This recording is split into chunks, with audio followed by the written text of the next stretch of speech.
Guys welcome back to my YouTube channel. So आज बात करने वाले डिस्काउंट के बारे में। ये एक इंपॉर्टेंट टॉपिक है जनरल एंट्रीज के हिसाब से और एग्जाम पॉइंट ऑफ व्यू के हिसाब से।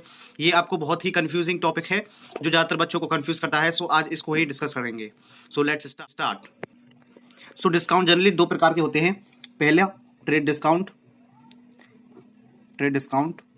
और दूसरा होता है कैश डिस्काउंट। सो यही दो टॉपिक है जो आपको समझने हैं। अगर आप इन दोनों को समझ जाते हो तो आप जनरल एंट्रीज में आराम से कर लोगे, आप कहीं नहीं फंसने वाले हो। क्योंकि क्वेश्चन आपको ऐसा टक्कर का देगा जो आपको फंसा सकता है, लेकिन अगर आप इस वीडियो को पूरी देख लेते हो तो आप कहीं भी फंसने वाले नहीं हो। सो ट्रेड डिस्काउंट क्या होता है? ट्रेड डिस्काउंट एक ऐसा डिस्काउंट होता है जो कि कस्टमर्स को दिया जाता है टू अट्रैक्ट देम, बस उन्हें अट्रैक्शन के लिए दिया जाता है। और ये जो ट्रेड डिस्काउंट होता है ये आपको हमेशा याद रखना है, ये इसको कभी भी हम बुक्स में नहीं दिखाते। बुक्स ऑफ अकाउंट्स में इस ट्रेड डिस्काउंट को हम कभी नहीं दिखाते। ये बहुत मोस्ट इंपॉर्टेंट बात है जो आपको नोट करनी है कि ट्रेड डिस्काउंट को कभी भी हम कैलकुलेट तो करते हैं, माइनस तो करते हैं, लेकिन इसको कभी भी बुक्स में दिखाते नहीं है। क्योंकि ये जो डिस्काउंट होता है ये रियल डिस्काउंट नहीं होता, ये सिर्फ अट्रैक्शन के लिए होता है। मतलब 100 का आइटम है तो उसको क्या कर देते हैं, 110 रुपए दिखाकर उसको कहते हैं कि 10 रुपए का डिस्काउंट है, लेकिन क्या है वो एक्चुअल डिस्काउंट है? नहीं, वो खाली ट्रेड डिस्काउंट है 10 रुपए का, क्योंकि एक्चुअल प्राइस उसका 100 ही है। तो ये खाली अट्रैक्शन के लिए दिया जाता है। तो इसको हम कभी भी बुक्स ऑफ अकाउंट्स में या इसकी जर्नल एंट्री जो है कभी रिकॉर्ड नहीं करते हैं। और दूसरा आता है cash discount. So cash discount ये वो डिस्काउंट होता है जो हमको मिलता है या हम देते हैं जब हम या पेमेंट करते हैं या हमको पेमेंट मिलता है। जैसे कि समझते हैं कि अगर किसी ने गुड्स परचेज करे हैं और वो तुरंत आपको पेमेंट करता है, तो जब कोई कस्टमर आपको तुरंत पेमेंट करेगा आप उसको कुछ ना कुछ डिस्काउंट दोगे, तो वो होगा कैश डिस्काउंट। ठीक है ना? जब पेमेंट की, ये याद रखना, जब भी पेमेंट के टाइम कोई डिस्काउंट मिल रहा हो या आप दे रहे हो या आपको मिल रहा हो, वो कहेंगे कैश डिस्काउंट, उसको कहेंगे हम कैश डिस्काउंट। और ये बात बहुत इंपॉर्टेंट है कि कैश डिस्काउंट को हम दिखाते हैं बुक्स ऑफ अकाउंट्स में। मतलब जितना भी आपको कैश डिस्काउंट आपने मिला है या आपने किसी को दिया है, वो आपको बुक्स ऑफ अकाउंट्स में दिखाना पड़ेगा। सो ये कंपलसरी है। और ये दो पॉइंट्स है जो आपको याद रखने हैं कि ट्रेड डिस्काउंट आपको कभी नहीं दिखाना, कैश डिस्काउंट आपको दिखाना है बुक्स ऑफ अकाउंट्स में। तो इसको क्लेरिफाई और करने के लिए क्वेश्चन कर लेते हैं। सो एक प्यारा सा क्वेश्चन मैंने रेडी कर लिया है, लेकिन क्वेश्चन रेडी करने से पहले आपको एक पॉइंट जो रह गया था कैश डिस्काउंट में, वो आपको बता देना है कि कैश डिस्काउंट जो है एक इनकम और एक्सपेंस दोनों की तरह ट्रीट करा जा सकता है। जैसे कि अगर आप कैश डिस्काउंट दे रहे हो किसी को तो वो आपका एक्सपेंस है, तो वो पीएल के डेबिट वाली साइड में आएगा, या मतलब डेबिट बैलेंस दिखाएगा। और अगर वो आपकी इनकम है, मतलब अगर आपको मिल रहा है, इसको बोलेंगे डिस्काउंट अलाउड, क्योंकि आप किसी को दे रहे हो, तो ये आपका एक्सपेंस है, ये ऐसे एक्सपेंस आप इसको ट्रीट करेंगे। और आपको डिस्काउंट कहीं से मिल रहा है तो उसको कहेंगे डिस्काउंट रिसीव्ड, तो ये एज ए इनकम आपको ट्रीट करनी है। ठीक है ना? तो इसका एक क्वेश्चन कर लेते हैं। इस क्वेश्चन में क्या कह रहा है? Ram purchase goods costing 10,000 at 10% discount and receive 2% discount at the time of payment. Sorry, वो ऊपर ट्रेड डिस्काउंट रह गया था। सो यहाँ क्वेश्चन में ये क्वेश्चंस में डायरेक्ट आपको दिया होता है कि ट्रेड डिस्काउंट इतना आपको मिला है। सो 10,000 का 10% क्या होता है? वो होता है 1,000 रुपए। सो 1,000 रुपए क्या है? ट्रेड डिस्काउंट मिला है हमें। सो क्या इसको बुक्स में दिखाएंगे? जी नहीं, इसको हम बुक्स ऑफ अकाउंट्स में नहीं दिखाएंगे, क्योंकि हमने पहले डिस्कस करा था कि ट्रेड डिस्काउंट एक ऐसा डिस्काउंट है जो सिर्फ कस्टमर्स को अट्रैक्शन करने के लिए होता है। सो इसको हम कभी भी डिस्काउंट बुक्स ऑफ अकाउंट्स में नहीं दिखाते। और आगे जब हम क्वेश्चन को पढ़ते हैं तो इसमें कह रहा है and receive 2% discount at the time of payment. So payment आ गया, मैंने आपको जब भी बताया था कि हम जब भी पेमेंट के टाइम पे जो हमें डिस्काउंट मिल रहा है वो होता है हमारा कैश डिस्काउंट।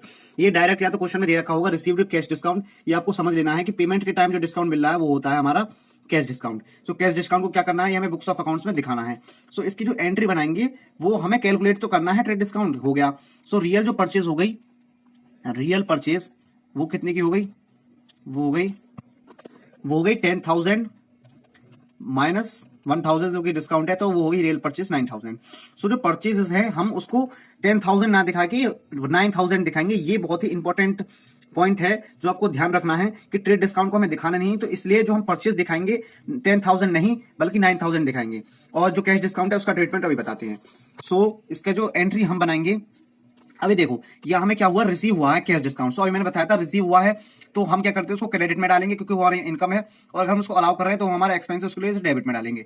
सो यहाँ इसके क्या है? ये हमें रिसीव हुआ है तो हमारी एक तरह से इनकम है, तो इसको क्या करेंगे? हम क्रेडिट करेंगे। सो इसकी हम एंट्री बना लेते हैं। तो इसका एंट्री जो बनेगी वो बनेगी परचेज अकाउंट डेबिट, क्योंकि परचेज करें हमारे गुड्स आए हैं, डेबिट व्हाट कम्स इन, ये तो हमने पहले पढ़ चुके हैं। तो इसमें क्या लिखेंगे? 10,000 या 9,000? क्या लिखेंगे? 10,000 नहीं 9,000। समझ में आई? 9,000 परचेज अकाउंट डेबिट 9,000 टू, एक तो आएगा इसमें कैश अकाउंट, जो हमें कैश हमने उसको दिया है, debit what credit what goes out. ठीक है ना?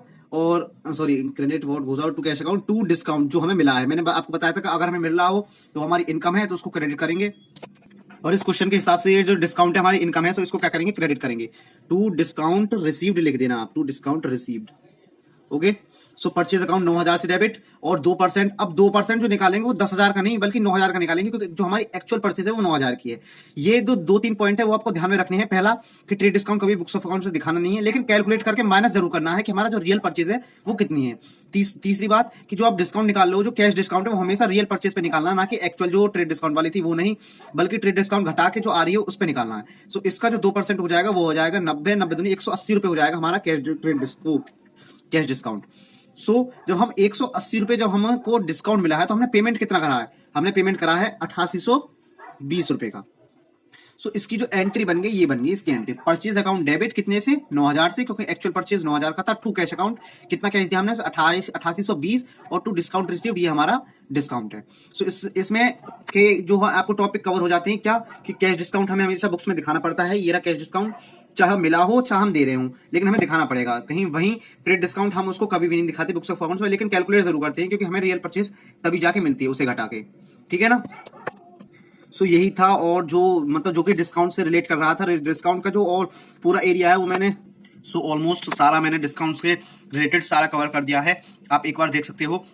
और यही आपको राउंड इसी जो मैंने बताई थी इसी फिगर में आपको ज्यादातर क्वेश्चंस अटके हुए मिलेंगे, कि कुछ में ट्रेड डिस्काउंट दे रखा है, किसमें पेमेंट आधी करी हुई है। ये भी बहुत अच्छा पॉइंट है कि किसी में जो है पेमेंट आधी कर देते हैं कि 50% पर पे कर दिया है, तो बचा कुछ 50% क्या होंगे उसके नाम पे हम डाल देंगे, क्योंकि वो हमारा क्या बन जाएगा, क्रेडिटर बन जाएगा, हमें उसकी पेमेंट करनी है। तो ये भी आपको देखते रखना है, मैं बता देता हूँ। तो एक और क्वेश्चन है जो मैंने आपके लिए बहुत बढ़िया क्वेश्चन रेडी कर चुका है, वो है Ravi purchase goods of ₹5,000 at 10% trade discount. So trade discount तो आप निकाल लोगे, मैंने पिछले वाले क्वेश्चन में आपको समझा दिया। And paid half amount at 4% cash discount. ये थोड़ा ट्रिकी क्वेश्चन है जो आपको समझना है कि इसमें क्या कह रहा है कि हमें ट्रेड डिस्काउंट तो मिल गया है 5,000 का 10% कितना हो गया, 500 रुपए। तो हमें 500 रुपए माइनस करनी, क्योंकि हमारा एक्चुअल जो परचेज है, एक्चुअल परचेज कितनी हो गई, 4500 रुपए की। हमने एक्चुअल परचेज कितनी करी, 4500 रुपए की। तो बुक्स ऑफ अकाउंट्स में क्या दिखाएंगे, 5,000 4500। फिर इसके बाद आपसे ये भी क्वेश्चन पूछ सकता है कि उसने पूरा पेमेंट ना करके हाफ पेमेंट करा है। सो हाफ पेमेंट में आपको ध्यान रखना है कि जो भी हाफ पेमेंट या जितना भी बोल रहा हो क्वेश्चन में कि 25% पे कर दिया या 75% पे कर दिया, तो बचा कुछ जो लेफ्ट है वो बन जाता है हमारा क्रेडिटर। क्यों, क्योंकि जो अमाउंट हम अमाउंट पे नहीं कर पाते तो हम क्या करते हैं, उसके नाम से बना देते हैं। और नाम क्या होता है, और जब भी जनरल एंट्री में नाम आता है मतलब क्या है, उसका हमने पेमेंट नहीं करा है, और जिसका पेमेंट हमें करना होता है वो हमारा क्रेडिटर हो जाता है। सो इसकी एंट्री जो बनेगी वो बनेगी ऐसे। सो इसकी जो हम एंट्री बनाएंगे वो बनाएंगे purchase account debit, purchase account debit, कितने का परचेज करा हमने, 4500 रुपए का। ठीक है ना। टू कैश अकाउंट, क्योंकि हमने कैश कहीं ना कहीं दिया है उसको, टू कैश अकाउंट, कितना कैश दिया है अभी देखते हैं। और क्या लिखेंगे, टू डिस्काउंट अकाउंट, क्योंकि हमें डिस्काउंट कहीं ना कहीं मिला है 4%, टू डिस्काउंट अकाउंट। और हमने 50% पे करा है, तो बचा कुछ 50% क्या होगा, हम उसके नाम से डाल देंगे, टू रवि अकाउंट। तो इसकी जो अमाउंट है, अमाउंट बता देता हूं मैं आपको। डिस्काउंट कितना हो गया, 4% 4500 का 180 रुपए। ठीक है ना। जी नहीं, ये 180 नहीं हुआ, मैं यही चेक करने वाला था कि आप इस क्या आपको ये भी गलत महसूस होता है या नहीं। सो एक बात आपको नोट करनी है कि जो कैश डिस्काउंट होता है वो उतने ही प्राइस पे मिलता है जितने का आप पेमेंट कर रहे हो, ना कि जितने का आपने परचेज करा है। पेमेंट, ये आपको वर्ड जो है ये ध्यान रखना है, पेमेंट। जितने का आप पेमेंट करोगे इतने पे आपको डिस्काउंट मिलेगा, ना कि परचेज पे। समझ रहे हो, परचेज पे नहीं मिलेगा, जितना आपने पेमेंट करा है। इसमें क्या कह रहा है, उसने हाफ पेमेंट करा है, समझ रहे हो ना, हाफ पेमेंट करा है, मतलब 4500 का आधा कितना हो गया, 2250 रुपए। उसने 2250 रुपए पे करा है, तो जो 4% डिस्काउंट है वो इस पे मिलेगा, पेमेंट वाले पे। सो ये बहुत ही इंपॉर्टेंट है, इसलिए मैंने आपको एक नया क्वेश्चन निकाला था जिसमें आपका दूसरा टॉपिक जो है कवर हो जाए और आपको सारी क्लैरिटी मिल जाए कि इसमें जो हम कैश डिस्काउंट जो निकालते हैं, जो कैश डिस्काउंट जो हम दिखाते हैं या जो हम कैलकुलेट करते हैं, उस वैल्यू पे कैलकुलेट करते हैं जिस जो वैल्यू हम पेमेंट कर रहे हैं, ना कि हम जो जितना हमने परचेज करा है। परचेज तो हमने 4500 करा है, लेकिन हमें जो डिस्काउंट है ना वो उस पे मिलेगा जिसका हमने जितने का हमने पेमेंट करा है। ऑब्वियसली कैश डिस्काउंट का मतलब क्या होता है कि जितना आप कैश दे रहे हो उस पे हम कुछ आपको डिस्काउंट दे रहे हैं, तो कैश डिस्काउंट वही हो गया। सो उसने हाफ अमाउंट पे करा है, हाफ अमाउंट मतलब 2250। अब 2250 का आपको 4% हो गया 90 रुपए। ठीक है ना। अब 90 रुपए तो ये हो गया, अब 2200 में से 2250 में से 90 बाई माइनस कर दो, वो हो गया 2150, 2110 रुपए, 2110। अब ये हो गया 2250। अब जो बचे कुछ 2250 है, क्योंकि हाफ इसने पे करा, हाफ रहेगा, तो हाफ करेंगे इसके नाम से चढ़ जाएंगे, वो क्या बन जाएगा हमारा क्रेडिटर। तो ये हो गई इसकी पूरी एंट्री। सो ये आपको एंट्री रटनी नहीं है। तो वीडियो अगर आपको दोस्तों अच्छी लगी हो तो इसको एक लाइक जरूर कर देना, जिससे मुझे पता चल जाएगा आपको सब चीजें आराम बढ़िया तरह से समझ में आ गई हैं। और चैनल को भी सब्सक्राइब कर देना ऐसे ही कॉमर्स और अकाउंट से रिलेटेड टॉपिक्स को पढ़ने के लिए, और अपने कॉमर्स वाले दोस्तों के संग भी इसको वीडियो को शेयर करें जिससे उन्हें भी इसकी हेल्प मिल जाए। So thank you.